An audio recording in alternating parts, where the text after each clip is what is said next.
right, hey now, it's the Rob from 106.1 Kiss FM here with my best friend and my tag team partner in podcasting, the one and only Mr. Jerry Valeri. Heck yeah! Ready to go! Coming off what I feel is one of our most talked about episodes of all time. When we disagree, it fires people up. We disagreed about Sunday's pay-per-view.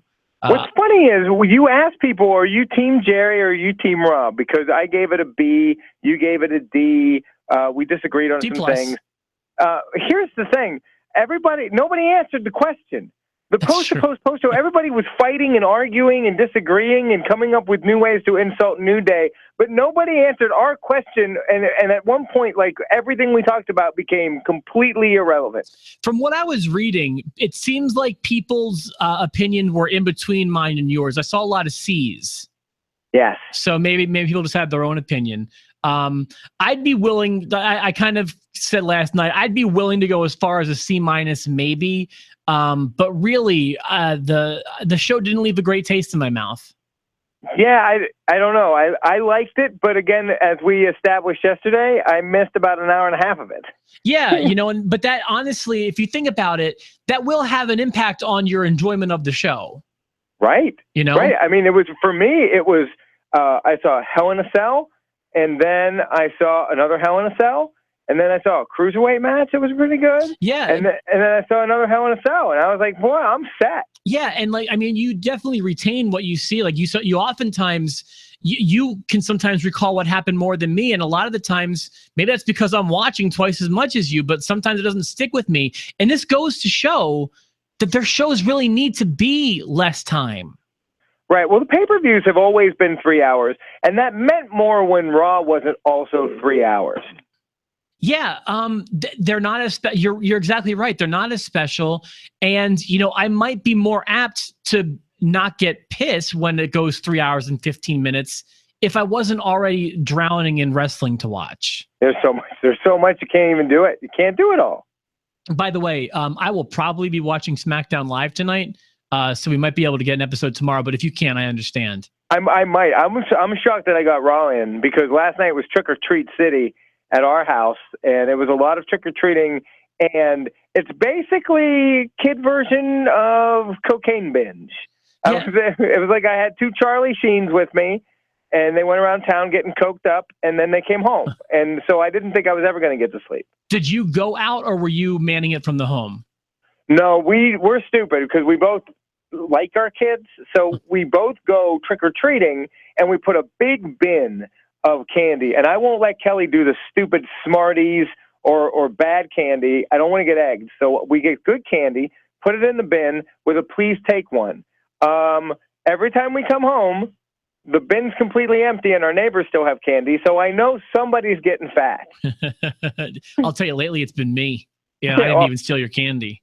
If I can get through the holidays without getting adult onset diabetes, I'll consider it a success. Here in Evansville, it's kind of becoming a thing people are talking about, but I had zero trick-or-treaters, and the traditional form of trick-or-treating is kind of going the way of the dodo here in Evansville because we have like non-traditional trick-or-treating things. What I mean is like they're called like trunk-or-treats or like through churches or whatever, and people are doing that for the safety reasons. Yeah, like the safe trick-or-treating at malls and stuff like that. Yeah, that kind of stuff. So I was saying on the radio this morning, I worry that trick-or-treating the way you and I know it and the way people our age know it might be viewed as like a 20th century thing that went away to our kids. It might in cities. I've been to Evansville once, and it is, I know it feels like it has that small town charm, but it's still a city.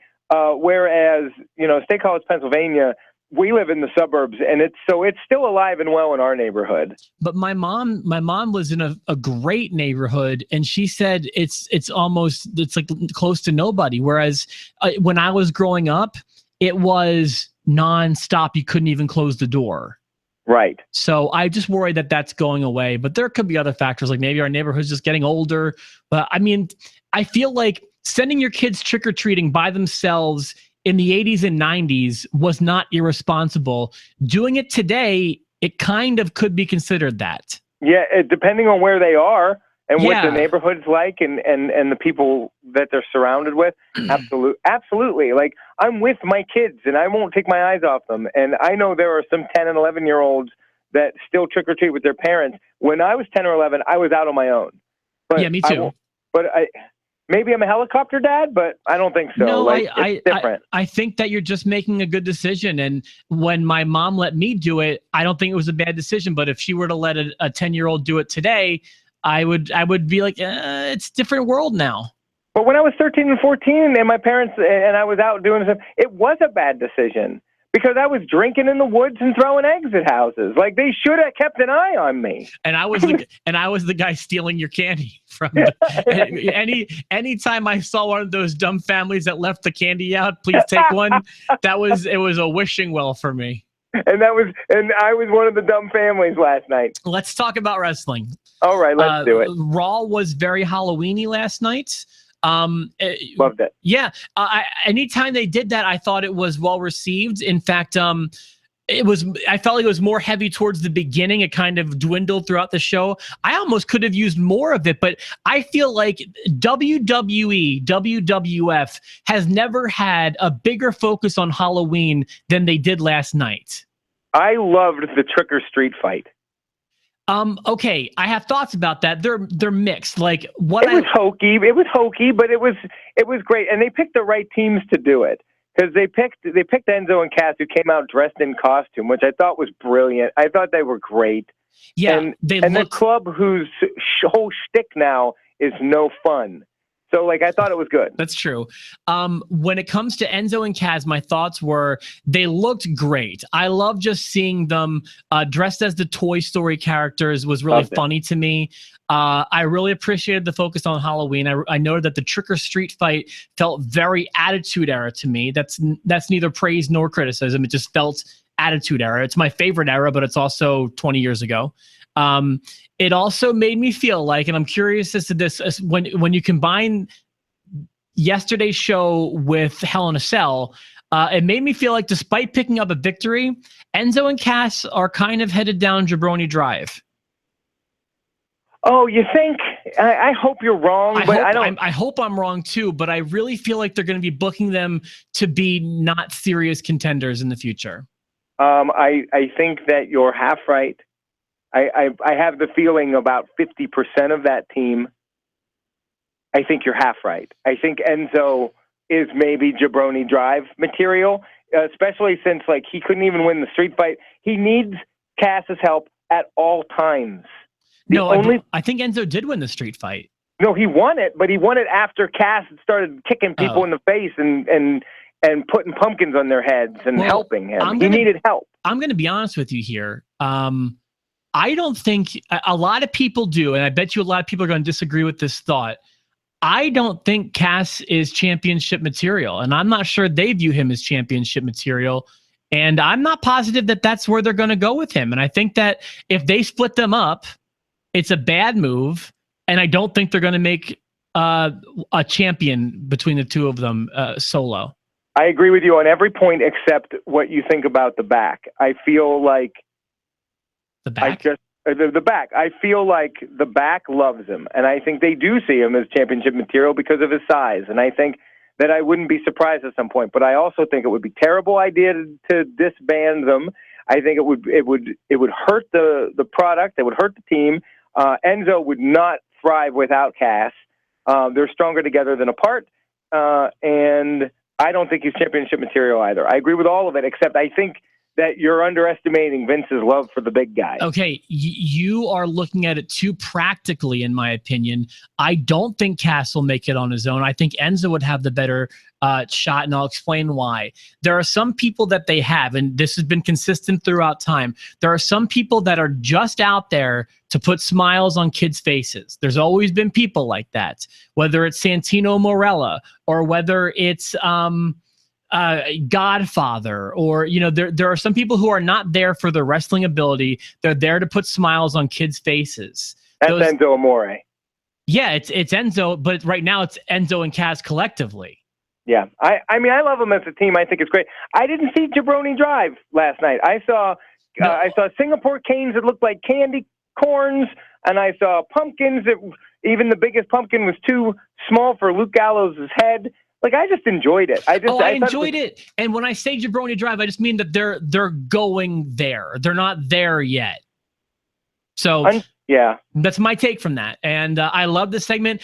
I was consistently just snickering seeing him dressed up like Buzz Lightyear, and also, seeing Big Kaz as Woody. I mean, that was great. I love those guys. Please do not mistake this as an indictment. I'm just telling you where I think the writers are, where I think the management is, personally. Just my opinion. I know nothing. I'm just giving you my opinion. We can start with Goldberg too. We didn't talk about that. The show started with Goldberg. I think it's clear. You're shaking your head. Oh, well, I mark out so hard with him. Yeah. Oh, I got goosebumps.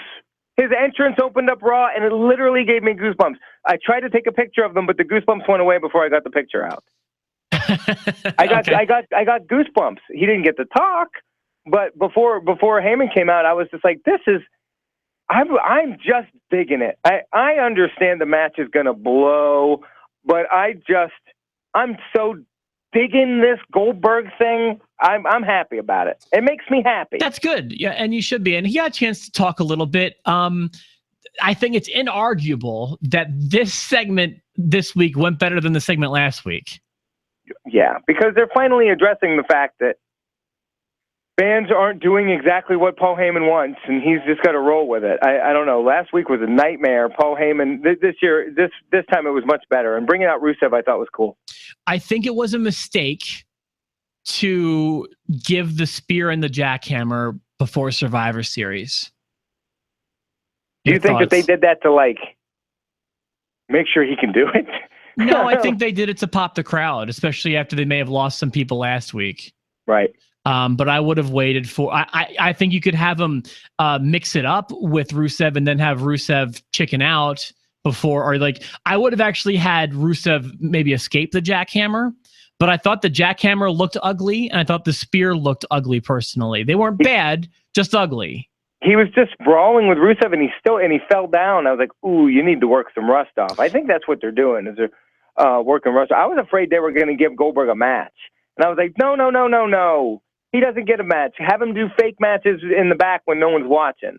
Well, to warm him up. He shouldn't have a match with Rusev. I was afraid they were going to do that, but they didn't. And also, I know Goldberg's never been known for his in-ring psychology, but I didn't like how it's just like a push and then into the jackhammer as if Rusev is an invalid, who is incapable of getting out of that chin lock before the jackhammer. Like, it just looked fake to me. You can pull the spear out of nowhere, but not the jackhammer.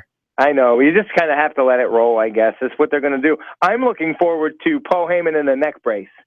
Here we go. I mean, he gets hauled away in the ambulance, and next week he's going to ham this up until Survivor Series. Yeah, speaking of Survivor Series, something I'm loving the build for it right now. I know some people disagree.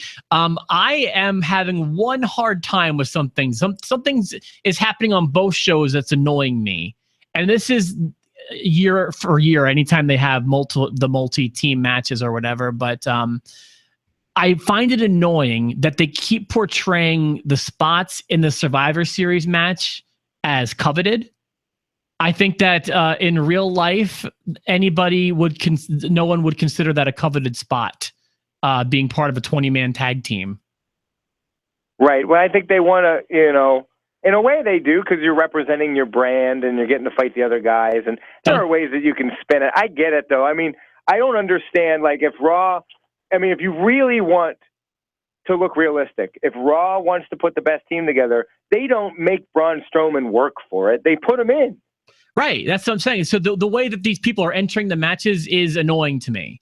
Yeah. And I don't think I think Braun Strowman, would just go in, or I think that someone I don't know, pick anybody else, would rather be in a title match or a storyline match as opposed to part 1/20th of a match. Or like Roman Reigns and Kevin Owens and stuff. There's no good. They're in a Survivor match now. They're not going to be in a title match. Well, yeah, you make a good point there too. So Kevin Owens would maybe like it. God, how heartbroken were you when Roman Reigns came out as part of the main event thing again? I was like, God. Yeah. My note on that was, oh boy, a Shield reunion. Yawn. I don't care about that. And you know what? I've also realized one thing, and I'm surprised to hear myself say this, but it's true. I'm not enjoying, and I'm becoming bored with Seth Rollins as a babyface. I don't want a Shield reunion. Oh, okay. So you agree? Yeah, he's not a good babyface to me. And he still acts so heel-like, but I wish that they would just keep him as a heel. He's smarmy. He's a wisecracker. He's a snake and a sneak. That's what he needs to be. But I get why they're doing it. They're kind of void of actual face heroes on Raw. That's true. And they're trying to, they were hoping on Roman, but that didn't work, and it still doesn't work. Roman finally got cheers on Sunday night. He's finally had people behind him as U.S. champ. And now you put him back out, maybe threaten him, and it is a threat. They're threatening us that he could be the Universal Champion at some point, and he's getting booed again. This is what you get, WWE. Stop it. Yeah. Stop it with Reigns. Don't shove him. Let it happen organically, if not at all.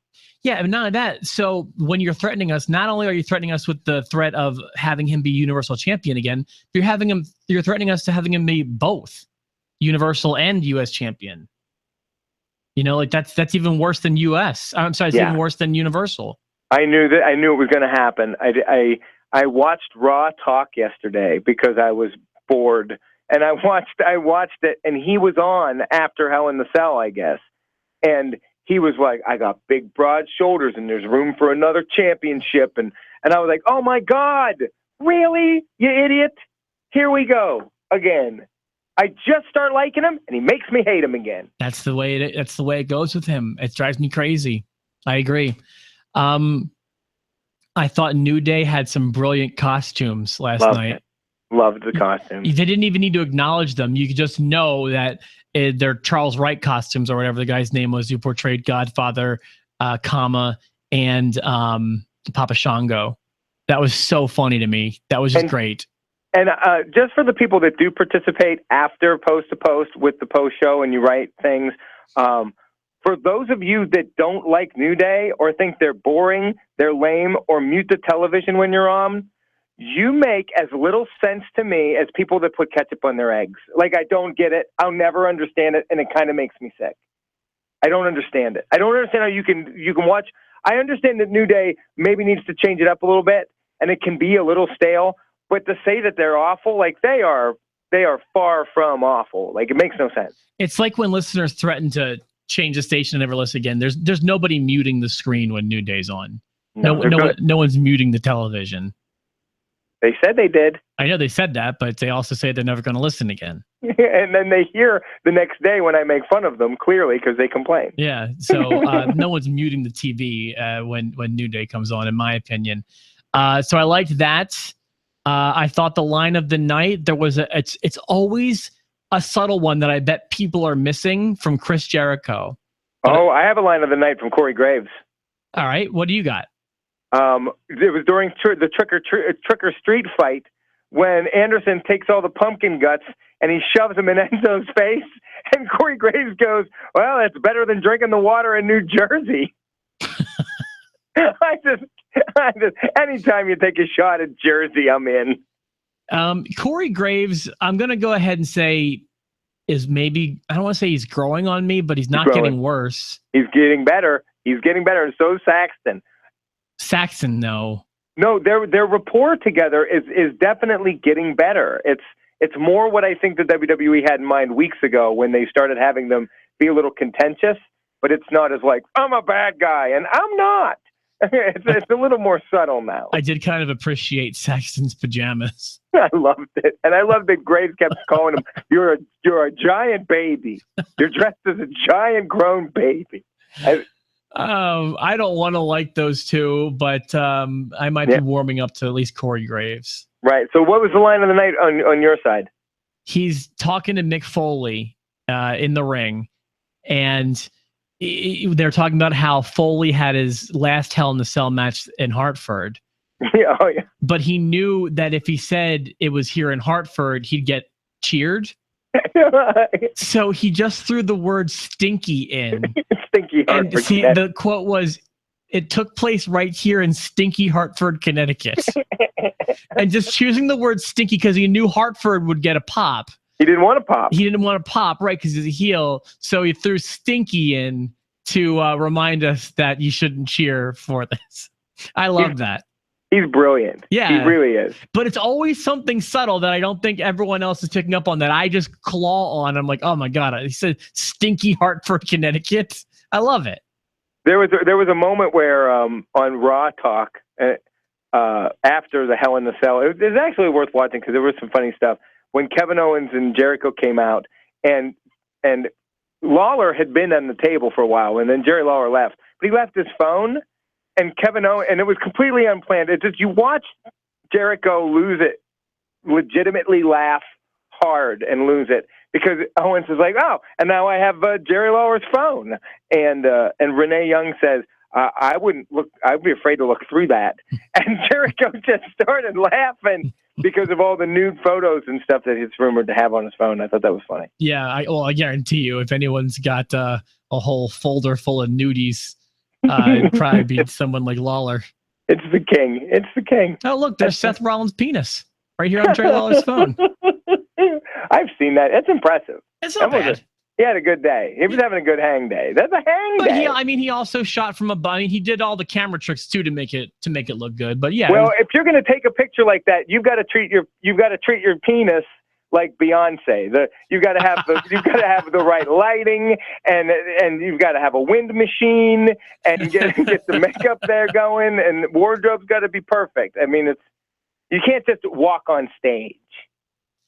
I agree. No, I'm with you. Very, very good observation, Mr. Valeri. Hey, Rob, did you feel it last night? Do I know where you're going with this? Did you feel it in your heart? Did you feel it? I was happy to see that Nia Jax isn't dead. Personally, it was. Oh, Rob! Oh, look, there she is. Oh, Rob. Oh, I came out just for you. Trick or treat, but the treat is for you. You can get it whenever you want, Rob. I love how you've cut off literally everything unattractive about her and left the only attractive. It's just like it's. Did you see me in my match last night, Rob? I did. I was glad to see that you're still there, like, because we haven't seen you in like a month, sweetheart. Do you like the color purple? It's fine. Not the movie with Oprah Winfrey. I mean, like my outfit. I wore purple. All the purple. I used all the purple on my outfit. You did have a lot of purple going on. I did notice that. Was there any sort of reason for all the purple? They were having a sale on purple tents. So you're saying you were actually wearing a tent last night? Oh, well, half of the tent was the top, and the bottom half was part of a sail from a sailboat. I stole a black and purple sail from a schooner, and I wore it in Hartford, Connecticut. I wore it for you last night, Rob. You can come and you can take it off me if you want. There's a zipper in the back. I can't reach it. You can get it for me. You said that there was a sale on tents. Was there a sale on sales? There was a markup on sales. They won't give you a sale on sales. It's an ironic situation. Well, there's a markup. But I'm back, and I beat up Bailey, and I did it for you. Well, thank you. I'm just glad that you're back and you're okay. I noticed they were talking about Bailey's boobs on the post show, and I got mad about it, so I destroyed her. Yeah, I saw that Tony made a joke about Bailey not having boobs, and then Mike found a picture where it kind of looked like Bailey had boobs. But to be honest with you, I think that may have been a good angle. I'm not sure that. I think I might be on Team Tony on this one. It feels weird to agree with them. If Andre the Giant had a baby with Beyonce, I'm the baby. Giant Blue Ivy. Oh. All right. Come on, number 8. You love that. You love it. And the minute you saw her, you know that I was like, ooh, yes. No, I was excited to see because we finally got a reason to bring her out now. I'm just glad that she's not dead. Or like that they haven't forgotten about her.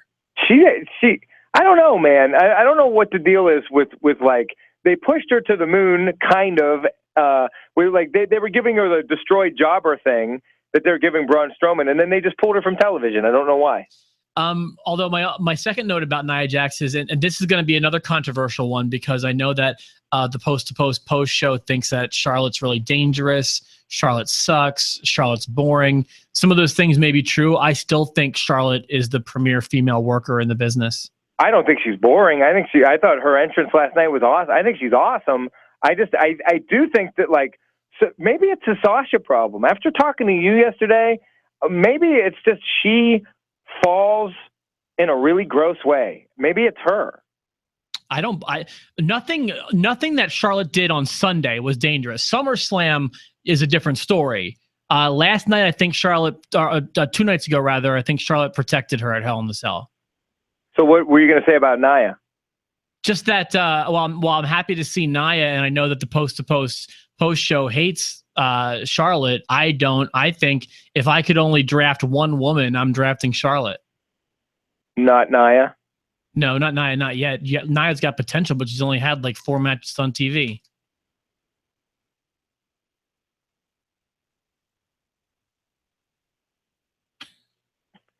She's sexier when you put her head on your body. I mean, like, I think we're built the same. No, she's much heavier than you. She is a big girl. Yeah, she looks like you 15 years ago. Fat Jerry. Yeah, she looks like Fat Jerry, not MMA Jerry. No, I'm skinny Nia now. Yeah, right, exactly. The only other note I have, and this probably won't make a lot of sense to everybody, but when I was watching the weird haunted house segment with Golden Truth, I was wondering if Broken Matt Hardy's going to try to claim inspiration for that one too, because that's what all of his matches look like anymore, anyways. They look like haunted house matches. Well, the final deletion, and they're becoming very artsy and odd. And I wonder how they're going to. How are they going to artsy up the Jaffa Mosque when they come to Altoona? People were saying that he's not that weird, and I'm overselling it. You be the judge. Go ahead, go, and you tell me if he's weird or not. Here's the lineup, by the way, for this big time wrestling event coming to Altoona soon. It's Jeff and Matt Hardy, Road Warrior Animal, James Ellsworth. That's the biggest name so far. And the Brooklyn Brawler. Go Ellsworth. I'm telling you, there's not a lot going on there. And then Damian Sandow. Like, I hope that Ellsworth and the Brawler show up and tag team against the Hardys and win. Yeah. Well, let me know, because you're going. Let me know if you think that the Hardys are a little weird. I think that you're going to think that they're very weird. I think I'll agree with you. Awesome episode, man. Thank you so much for being a part of the show. Is there anything else you wanted to throw in before we wrap things up? I think we covered just about everything. We talked about trick-or-treating, we talked about my penis, and we talked about Nia Jax. I think we're done. Yeah, well, I think we covered all the bases there. That's every good show should cover all those things at least. And we got the Nia Jax impression too. So thank you for being a part of the show today. For myself, the Rob, and my tag team partner in podcasting, the incredible Jerry Valeri. See, that's sexy. That's what I need. Oh, yeah. I can't even stand up right now. Just going to keep the camera on you. Oh, there it is.